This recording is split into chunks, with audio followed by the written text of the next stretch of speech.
Bank Indonesia menyatakan posisi utang luar negeri Indonesia di bulan Mei 2026 tetap terjaga.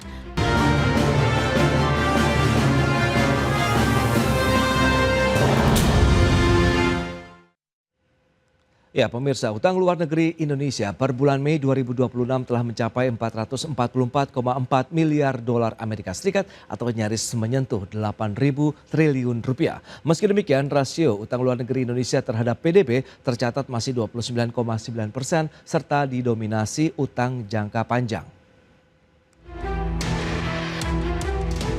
Bank Indonesia menyatakan posisi utang luar negeri Indonesia di bulan Mei 2026 tetap terjaga. Posisi utang luar negeri Indonesia tercatat sebesar 444,4 miliar dolar Amerika Serikat atau nyaris menyentuh 8.000 triliun rupiah dengan kurs 18.000 rupiah per dolar. Perkembangan tersebut dipengaruhi oleh pertumbuhan utang luar negeri publik, baik pemerintah maupun bank sentral di tengah kontraksi pertumbuhan utang luar negeri swasta yang lebih rendah. Adapun jumlah utang luar negeri pemerintah tercatat sebesar 217,3 miliar dolar Amerika Serikat atau tumbuh 3,7% secara tahunan.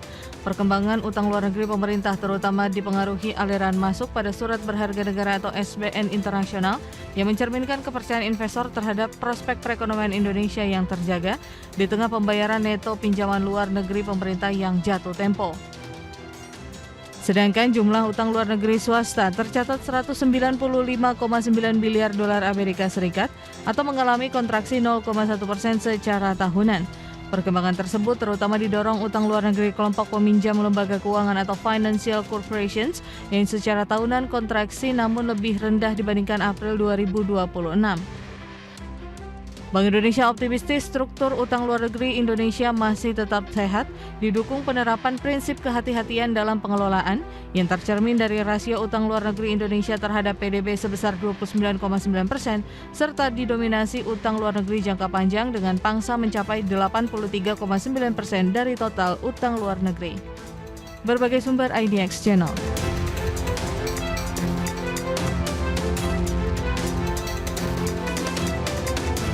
Ya, pemirsa, untuk membahas tema menarik kita kali ini, utang luar negeri yang nyaris sentuh 8.000 triliun rupiah versus daya saing ekonomi Indonesia. Kita sudah tersambung melalui Zoom bersama dengan Bapak Hari Warga Negara, Executive Director di Indonesian Iron and Steel Industry Association. Kemudian juga sudah bergabung Profesor Hermanto Siregar, Rektor Perbanas Institute. Langsung saja kita sapa. Halo Pak Hari, apa kabar Pak?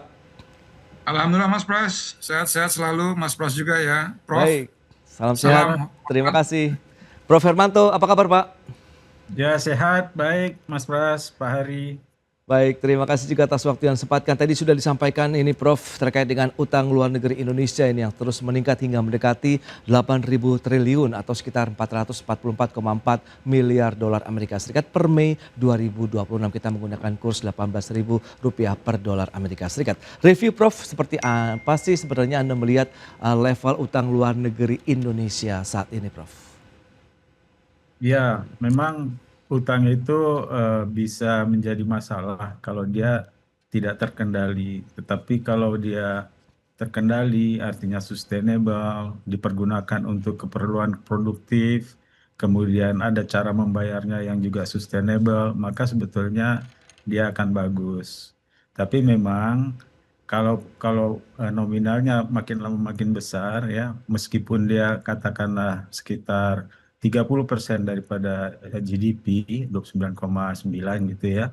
Tetapi kalau dia makin besar, pengalinya misalnya di 8.000 triliun atau entah kapan misalnya 9.000 triliun, itu akan besar juga kan, yang artinya membayar cicilannya juga akan berat gitu. Jadi saya kira untuk saat ini masih relatif aman, tetapi harus dijaga supaya tidak membengkak ke depannya. Baik, tapi kalau kita lihat dengan Bank Indonesia yang menyebutkan bahwa pemanfaatan ULN terus diarahkan untuk mendukung pembiayaan sektor produktif dengan tetap tadi yang seperti Prof sampaikan begitu memperhatikan aspek sustainability dalam pengelolaannya. Nah ini sudah sesuai harapan on the track begitu Prof?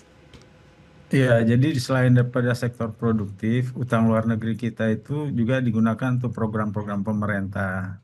Nah, di sini harus hati-hati ya. Jadi program pemerintah yang dimaksud itu kalau bisa juga memang sifatnya produktif ya, bukan konsumtif ya. Memang kita ketahui MBG misalnya sudah dikurangi ya, sehingga katakanlah kemampuan ataupun dia menyerap utang luar negeri itu tidak ke sana lagi gitu, tetapi kepada hal yang lebih produktif. Ya, kemudian adanya utang luar negeri kita itu jangka panjang ya, sekitar 84% kalau dibulatkan ya, itu juga memberi nafas yang cukup lah ya, karena due-nya masih agak lama gitu. Tapi pada tahun 2026 ini kita akan atau dialokasikan di APBN itu sekitar 930 triliun ya. Jadi ini cukup mengambil porsi cukup banyak ya daripada APBN kita. Itulah tadi yang saya katakan, Oke. kita harus menjaga ke depannya supaya tidak membengkak. Karena kalau dia membengkak, nanti alokasi untuk membayarnya sendiri tahun depan bisa akan makin besar lagi, Baik. yang berarti untuk berbagai pembangunan dan layanan publik bisa berkurang gitu. Baik Prof, itu dia analisis yang cukup komprehensif. Nah dari pelaku usaha sendiri melihat bagaimana kita kepahari warga negara, begitu tadi sudah disampaikan begitu kalau kita lihat utang yang sudah nyaris Baik, 8.000 triliun nih. Silakan Pak. makasih Mas Pras.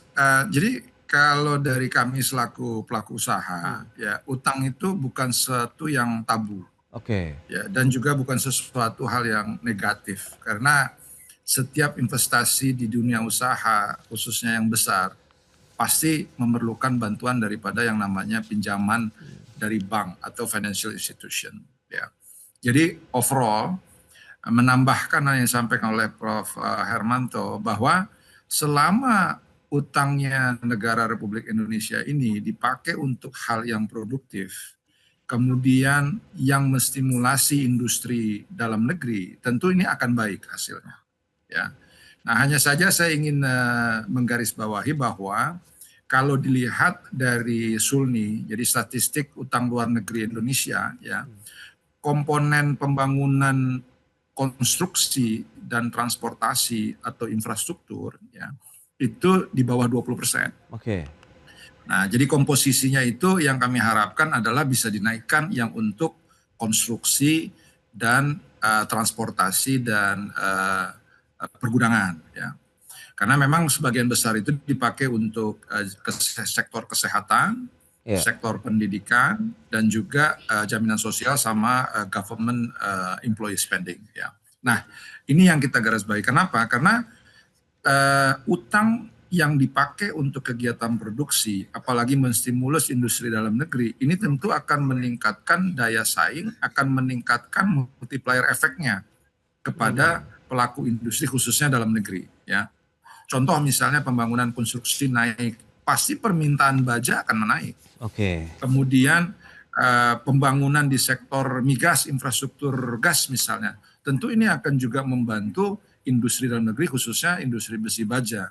Karena kayak sekarang ini jaringan gas itu belum ada di semua wilayah infrastrukturnya. Nah, jadi hal-hal yang meningkatkan daya saing, menurunkan biaya logistik, misalnya pembangunan pelabuhan, pembangunan jalan, pembangunan sarana pendukung lainnya.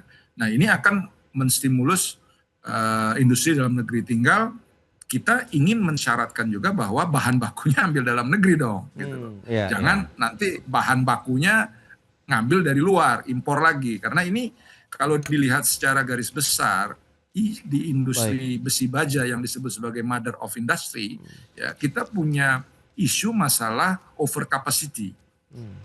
Utilisasi daripada anggota-anggota kami itu di level 52% dari Oke. kapasitas terpasang. Nah, ini yang kita ingin garis bawahi. Seperti itu, Mas Pras. Baik, itu dia bagaimana proyek-proyek konstruksi begitu ya, kemudian tadi ada transportasi, pergudangan, kalau bisa komposisinya diperbesar sehingga bisa mendorong aktivitas industri di dalam negeri termasuk besi dan baja. Lantas bagaimana kalau kita lihat dengan Betul. posisi utang tadi begitu, apakah masih bisa sebenarnya dengan pemanfaatan utang itu kita manfaatkan benar-benar untuk sektor produktif begitu, apalagi alirannya juga banyak yang masuk. Ini kalau tadi sudah disampaikan adalah surat berharga negara ataupun SBN internasional. Kita bahas lebih jauh nanti di segmen berikutnya. Kita akan jeda sebentar ya. Dan pemirsa tetaplah bersama kami. Ya, Anda masih menyaksikan Market Review pemirsa dan berikut ini kami akan sampaikan sejumlah data. Kita akan cermati bersama seperti apa sih tren dari utang luar negeri Indonesia. Data selengkapnya seperti yang bisa Anda saksikan di layar televisi Anda. Ini dia bagaimana pergerakannya dari Januari 2026 sampai dengan Mei 2026. Ini dia fluktuasinya. Memang cukup ada tren naik dalam beberapa bulan terakhir ya. Di Maret itu 434,2 miliar, kemudian bulan berikutnya 440 dan di bulan Mei kemarin 444,4 miliar dolar Amerika Serikat atau nyaris 8.000 triliun rupiah. Berikutnya bagaimana dengan utang luar negeri pemerintah sendiri yang tadi sudah digunakan dan diharapkan memang untuk sektor-sektor produktif yang tadi juga sudah disampaikan juga ini adalah untuk beberapa hal diantaranya jasa kesehatan, kegiatan sosial, kemudian ada administrasi pemerintah, jaminan sosial, jasa pendidikan, konstruksi dan juga transportasi perdagangan. Ini dia sampai dengan Mei 2026 sudah menyentuh 217,32 miliar dolar Amerika Serikat. Tidak jauh berbeda dengan utang luar negeri secara keseluruhan 3 bulan terakhir menunjukkan tren kenaikan. Baik, kita akan lanjutkan kembali perbincangan dengan narasumber kita, ada Pak Hari Warga Negara dan juga Profesor Hermanto Siregar. Ya, Prof, lantas bagaimana dengan beberapa data tadi yang sudah disampaikan trennya cenderung naik dalam 3 bulan terakhir begitu. Nah, Anda melihat apakah memang komposisi hutang ataupun utang yang dimiliki pemerintah ini benar-benar bisa dimanfaatkan tadi untuk bisa mendorong aktivitas ataupun menjadi motor penggerak industri di dalam negeri begitu, mengingat tadi banyak yang masuk itu adalah surat berharga negara nih Prof tadi yang sudah disampaikan gitu. Ya, jadi memang yang disampaikan oleh Pak Hari itu sangat benar, Mas Pras. Kalau utang itu kita pergunakan untuk hal yang produktif dan hal produktifnya juga kita selektif pada sektor-sektor yang memberikan multiplier pendapatan maupun multiplier tenaga kerja yang tinggi, itu sangat bagus pada perekonomian. Yang Oke. dengan itu maka pemerintah memperoleh revenue yang meningkat dan dia mampu menyelesaikan utang-utang itu. Yang menjadi bahaya seperti yang saya katakan tadi adalah apabila peningkatan utang ternyata dipergunakan untuk hal-hal yang kurang produktif gitu. Ya, beberapa program kan sifatnya konsumtif ya, program pemerintah itu. Jadi bukan mengkritik atau apa, justru untuk kehati-hatian pada penggunaan utang luar negeri ini, Oke. khususnya pada yang betul-betul produktif tadi. Karena untuk tahun ini saja, kalau perhitungan ya, untuk membayar baik pokok maupun bunga ya, itu akhirnya pemerintah akan menerbitkan total kira-kira 1.800 triliun ya. Itu suatu yang besar kan, yang bisa Oke. kita kirakan mungkin 2027 besaran yang tadi disajikan meningkat lagi, walaupun katakanlah kalau namanya SBN kan dalam negeri ya. Iya, iya. Dalam negeri memang kita ada sedikit risikonya lebih kecil dibandingkan luar negeri. Kalau utang luar negeri, eksposur kita terhadap mata uang asingnya kan besar, sehingga apabila kita ada sedikit saja masalah, dampaknya itu seperti yang kemarin ya, bisa rupiah itu melemah terhadap dolar. Tapi kalau kebanyakan dalam negeri juga berbahaya juga. Karena apa? Karena kenaikan itu akan diikuti dengan kenaikan kuponnya ya, yang Iya. artinya apa? Akan mendorong suku bunga akan lebih tinggi. Itu juga akan menghantam sektor real juga gitu. Jadi yang paling bagus tadi adalah yang sustain ya, yang stabil. Oke, tapi kalau kita lihat dengan tadi adanya dana yang masuk ke dalam SBN, kemudian dengan hutang yang jangka panjang, ini masuk dalam kategori yang cukup sehat, kemudian menjadi cerminan juga bahwa investor asing masih melirik Indonesia untuk mereka menanamkan dana mereka begitu, Prof. Iya, kalau snapshot satu titik masih cukup sehat. Hmm, Tapi kita kan melihatnya harus dinamis ya, iya, iya. bagaimana kemungkinan ke depan. Alasan saya katakan cukup sehatnya memang kalau kita lihat per GDP, prosentasenya kan masih sekitar 30% gitu. Oke. Yang kedua, SBN kita ya masih digemari juga ya oleh investor, Hmm, walaupun kecenderungannya kalau Mas Pras perhatikan kuponnya makin naik kan. iya, Makanya yang terakhir iya, nanti iya. Ori 30 ini kalau yang 6 berapa tahun itu adalah 7% ya, sekitar Betul. 7% gitu ya. Sekitar Itu 7%-an. semakin besar nanti kebutuhannya akan lebih tinggi lagi. Kalau ada bunganya lebih tinggi Hmm, akan menggerus APBN karena alokasinya akan membutuhkan lebih banyak gitu ya untuk membayar utang itu. oke. Jadi itu tadi sudah harus hati-hati ya. Jadi growth ataupun pertambahan utangnya itu harus dikendalikan. Baik. Nah, tangan kan tadi agak naik dikit ya dari 2,0 kalau nggak salah jadi menjadi 2,1% ya. Ya. Growth rate daripada utang tadi itu. Oke, itu dia memang kita harus hati-hati dalam mengelola hutang, itu juga sudah dilakukan oleh pemerintah, tapi diharapkan jangan bertambah lagi lah kalau bisa begitu, untuk bisa meningkatkan lagi mungkin pendapatan dari dalam negeri maupun ekspor. Nah, dari sisi pelaku usaha lagi-lagi nih Pak Hari, lantas bagaimana Anda melihat utang luar negeri? Tercatat juga data Bank Indonesia begitu di bulan Mei 195,9 miliar, disebut malah mengalami kontraksi yang dipicu oleh utang luar negeri kelompok peminjam lembaga keuangan atau financial corporation. Apakah ini bisa menjadi indikasi sebenarnya pelaku usaha masih wait and see kah atau bagaimana nih Pak Hari? Oke, ya baik Mas Pras. Sebenarnya manage negara dengan manage rumah tangga sih nggak beda jauh gitu loh ya. Jadi artinya apalagi manage usaha gitu loh. Jadi bagaimana kita memakai pinjaman itu untuk hal-hal yang produktif, yang bisa menambah devisa dan tax tentunya. Ya.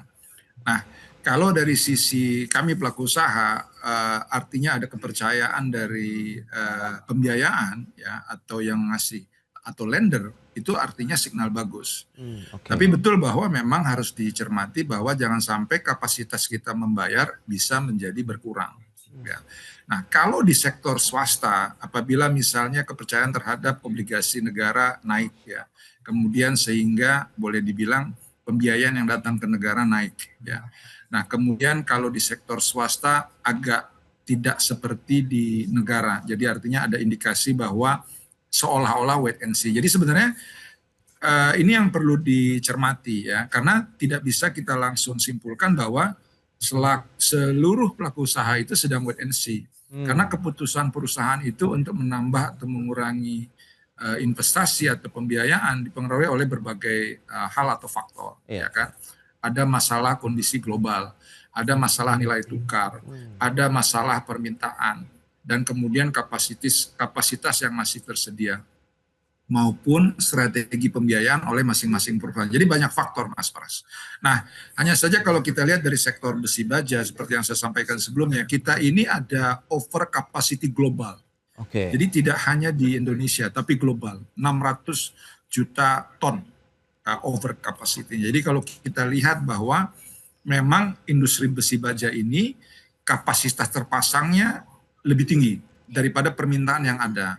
Nah, pertanyaannya kenapa permintaan ini slower ya? Kalau kita lihat bahwa produksi besi baja paling besar itu China. China itu 1,2 miliar ton setahun. Indonesia cuma 18 juta, 19 juta ton. Jadi jauh sekali bedanya. Nah, ekonomi di Cina itu sudah mulai melambat. Dalam arti kata dalam 20 tahun terakhir mereka investasi besar-besaran dan lain-lain. Nah, tentu investasi ini juga tidak bisa larinya kencang. Pada saat dia sudah mature, dia akan melambat. Ini yang terjadi. Nah, makanya kalau kita lihat bahwa di Indonesia itu pertumbuhan ekonomi bisa 5,6%, which is good. Ya, artinya dengan program pemerintah, MBG, Koperasi Merah Putih, Desa Nelayan, ya, warehousing Merah Putih dan lain-lain, itu artinya ekonomi itu bergerak di daerah. Nah, tinggal dari catatan kita adalah bahwa bahan baku tolong prioritaskan dalam negeri, sehingga kita juga terstimulus ekonomi dalam negerinya. Jangan impornya lebih besar. Jadi ini yang challenge. Kami di besi baja, kami sedang bersaing dengan bahan-bahan atau barang setengah jadi maupun barang jadi besi baja dari Cina terutama, Vietnam terutama. Nah, ini terus meningkat. Artinya impor bahan baku itu meningkat. Padahal artinya apa? Ekonomi kita tumbuh, ekonomi kita muter, ya kan? Tapi bahannya banyak dari luar negeri. Ini satu catatannya. Yang kedua, investasi di sektor migas. Kita lihat bahwa raksasa-raksasa itu investasi di bidang migas. Pemerintah lagi mau menaikkan lifting, ya, sehingga dibuka besar-besaran. Nah, mereka ini rata-rata yang datang, termasuk juga yang mau membangun pabrik-pabrik mobil di sini, itu punya master list. Master list-nya itu adalah bahwa mereka bisa membawa seluruh bahan baku itu dari luar negeri atau dari negara asalnya. Nah, ini berani nggak pemerintah kita itu bernegosiasi di depan, kita kasih lo karpet merah, investasi dalam negeri, tapi Ya. boleh nggak 50% bahan bakunya ambil dari dalam negeri. Nah, ini tentu akan menolong, ya, akan menaikkan, ya, akan menstimulus industri dalam negeri. Terus terang Baik. saja gitu. Nah, ini Oke. hal-hal yang kami sampaikan dari kacamata terutama industri besi baja. Itu dia ya, dengan kondisi saat ini overcapacity global diharapkan memang fokus dari pemerintah begitu dengan kebijakan-kebijakan juga bagaimana mengutamakan juga produksi di dalam negeri baik untuk industri besi dan baja ataupun juga industri lainnya. Kita akan lihat seperti apa sih kebijakan yang harus diprioritaskan pemerintah agar pembiayaan pembangunan ini bisa sejalan juga dengan roda perekonomian nasional. Kita bahas lagi nanti di segmen berikutnya. Kita akan jeda sebentar Pak Hari dan juga Profesor Hermanto, dan pemirsa kami akan segera kembali sesaat lagi. Ya, terima kasih Anda masih bergabung bersama kami dalam Market Review, dan kita akan lanjutkan kembali perbincangan bersama dengan Bapak Hari Warga Negara dan juga Profesor Hermanto Siregar. Nah, kalau kita bicara dari sisi industrinya dengan beragam kebijakan-kebijakan yang sudah ada diberikan juga oleh pemerintah saat ini Pak Hari, lantas dari bicara skala prioritas lah, ini apa yang harus dilakukan lagi ya kan? Kalau kita lihat pembiayaan pembangunan melalui utang ini dapat memberikan efek berganda bagi industri nasional khususnya dari sektor besi dan baja Pak Hari. Ya Pak Hari, Oke. silakan. Ya, baik Mas Pras. Jadi kalau kami lihat ya bahwa challenging yang sekarang ada ini adalah faktor-faktor yang menghambat pembangunan daripada industri besi baja. Maksud saya bukan menghambat, jadi artinya masalah utilisasi sekarang ini. Oke. Ya. Jadi ini boleh dibilang lebih penting daripada besarnya utang negara kita, gitu loh. Ya, karena boleh dibilang dari perspektif kami itu bahwa daya saing sangat penting, ya kan? Seperti misalnya energi, ya. Kita HGBT ada, tapi HGBT ini dalam sebulan saja mungkin kita cuma dapat seminggu. Kemudian kita nggak bisa tahu bisa dapat seminggu, dapat 10 hari dan lain-lain. Kemudian infrastrukturnya, jadi kayak gas ini juga belum bisa ada di semua sektor-sektor produsen daripada besi baja, sehingga masih banyak sekali yang tidak terjangkau dengan HGBT seperti itu. Nah, jadi kalau misalnya pembangunan dari negara memakai utang dari negara itu dari SBN ini dipakai untuk pembangunan infrastruktur seperti itu, termasuk pelabuhan, menurunkan cost daripada transportasi dan logistik, tentu ini sangat membantu sekali kepada kita gitu loh ya, sehingga boleh dibilang ditambah lagi pembangunan yang ada, baik itu proyek strategis pemerintah, proyek APBN lainnya di bidang konstruksi, dan juga investasi yang masuk di bidang sektor migas ataupun lainnya ya lewat Kementerian Investasi. Ini master list-nya dinego ya. Dan menurut kami ini akan meningkatkan tidak hanya produsen besi baja tapi juga multiplier efeknya, turunannya semua industri seperti itu. Nah, ini catatan dari kita, artinya bagaimana memperbaiki daya saing industri khususnya besi baja nasional ini yang menjadi lebih penting, lebih urgent juga gitu loh. Dan itu tidak sulit, tinggal willingnya saja. Saya ambil contoh misalnya untuk menurunkan import yang ada oleh pemerintah US. Pemerintah US itu memberlakukan seluruh importasi steelnya dan turunannya 50%. Walaupun produk lainnya bisa dinego, tapi steel, iron tidak bisa dinego. Itu contohnya dari United States, negara yang paling kita anggap liberal. Gitu Mas Pras. Baik, itu dia. Berarti memang ada butuh safeguard ya, perlindungan yang cukup kuat juga begitu untuk membentengi semua industri. Negara melakukan protection. Ya, itu dia. Semua negara. Jerman sekarang semua. Kalau Eropa pakai CBAM. Ya, cross border mechanism adjustment. Dia bilang enggak, besi baja lo harus green. Energinya harus green. Itu sebenarnya alasan memprotek aja. Kenapa? Karena mereka lebih dulu melakukan itu. Kan? Nah, jadi semua negara melakukan itu. Jadi kami ingin juga Indonesia ya juga harus begitu. Makasih. Oke, itu dia ya beberapa poin yang diharapkan juga dari pelaku usaha sehingga nanti benar-benar utangnya sudah ada kemudian mengalir kepada sektor produktif tapi tetap aja industrinya harus tetap dibentengi. Nah, Profesor Hermanto, lantas sejauh mana utang luar negeri kita ini mampu menjadi instrumen bisa yang meningkatkan daya saing ekonomi Indonesia baik melalui pembiayaan infrastruktur tadi maupun transformasi industri dan juga yang penting adalah penguatan sumber daya manusianya ini, Prof. Iya, jadi saya mendukung apa yang disampaikan Pak Hari tadi ya. Jadi kalau kondisi kita artinya secara global ekonomi itu masih uncertain seperti sekarang, strategi yang diterapkan itu adalah memang memproteksi dengan dinamis tentunya ya. Oke.